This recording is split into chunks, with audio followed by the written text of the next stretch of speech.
শীর্ষ সন্ত্রাসী থেকে নারায়ণগঞ্জের জেলা ছাত্র দলের সভাপতি বনে যাওয়া জাকির খান তার বাস্তব জীবনের চালচলন অনেকটা সিনেমার মতো। তৈমুর আলম খন্দকারের ভাই নিহত সাব্বির আলম হত্যা মামলা সহ একাধিক হত্যা ও চাঁদাবাজি মামলার আসামি এই জাকির খান ১৯ বছর ধরে পলাতক থাকার পর গ্রেপ্তার হন র্যাবের হাতে। প্রায় ২ দশক ধরে পলাতক থাকলেও তার অনুসারীদের কাছে তিনি এখনও সমান জনপ্রিয়, যার প্রমাণ পাওয়া গিয়েছে আদালত প্রাঙ্গণে। জাকির খানকে দেখতে আদালত প্রাঙ্গণে ভিড় করতে দেখা যায় তার অনুসারীদেরকে।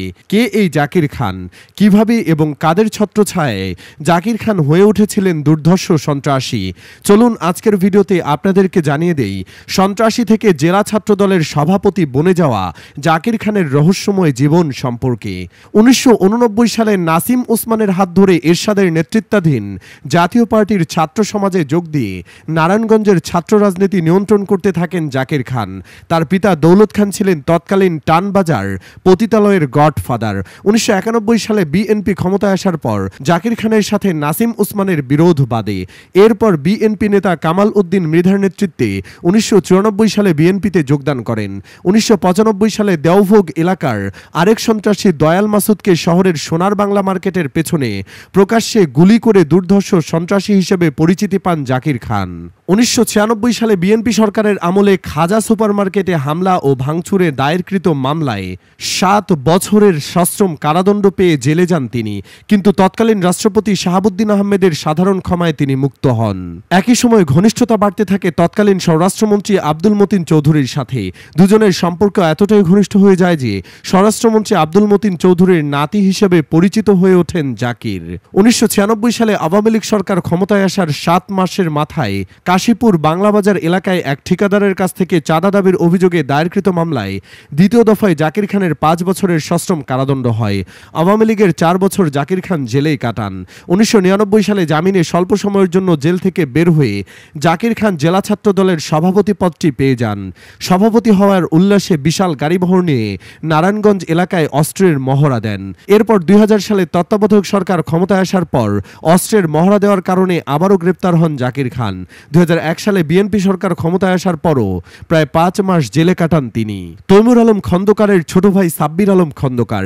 এই সাব্বির আলম খন্দকার ছিলেন দেশের গার্মেন্টস মালিকদের সংগঠন বিকেএমই এর প্রতিষ্ঠাকালীন পরিচালক ও সাবেক সভাপতি। তিনি সন্ত্রাস ও চাঁদাবাজির বিরুদ্ধে প্রকাশ্যে কথা বলায় ২০০৩ সালের ১৮ ফেব্রুয়ারি জাকির খানের নেতৃত্বাধীন শক্তি আততায়ীর গুলিতে সাব্বির আলম খুন হন। খুনি মামলার আসামি হয়ে জাকির খান নারায়ণগঞ্জ ছেড়ে থাইল্যান্ডে আত্মগোপন করেন। সেখানে কয়েক কোটি টাকা দিয়ে গ্রেস নামে ৮তলা বিশিষ্ট একটি 3 স্টার হোটেল কিনেন এমন খবর পাওয়া যায়। জাকির খানের বিরুদ্ধে বিভিন্ন থানায় ৪টি হত্যাসহ সন্ত্রাস, চাঁদাবাজি, মাদক ও অস্ত্র আইনে ৩৩টিরও বেশি মামলা রয়েছে।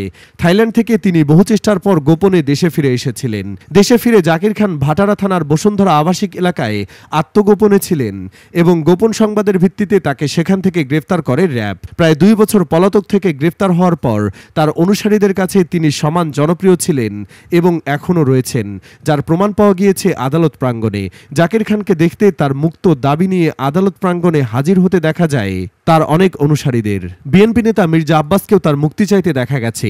২০২৪ সালের ৫ই আগস্ট সাবেক স্বৈরাচার হাসিনা সরকারের পতনের পর জাকির খানকে কারাগার থেকে মুক্তি করতে বিএনপি নেতারা উঠে পড়ে লেগেছেন। ৩৩টি মামলার মধ্যে ৩০টিতেই খালাস পেয়েছেন জাকির। হয়তো শীঘ্রই তাকে পুরোপুরি খালাস পেয়ে মুক্ত হতে দেখা যাবে। জাকির খান কারো কাছে নারায়ণগঞ্জের ক্রাশ, আবার কারো কাছে শীর্ষ সন্ত্রাসী। বন্ধুরা, জাকির খান আপনাদের কাছে সন্ত্রাসী নাকি ক্রাশ তা অবশ্যই কমেন্ট করে জানাতে ভুলবেন না। ভিডিওটি ভালো লাগলে লাইক, কমেন্ট এবং শেয়ার করবেন এবং আমাদের চ্যানেলে নতুন হলে চ্যানেলটি সাবস্ক্রাইব করবেন। ধন্যবাদ।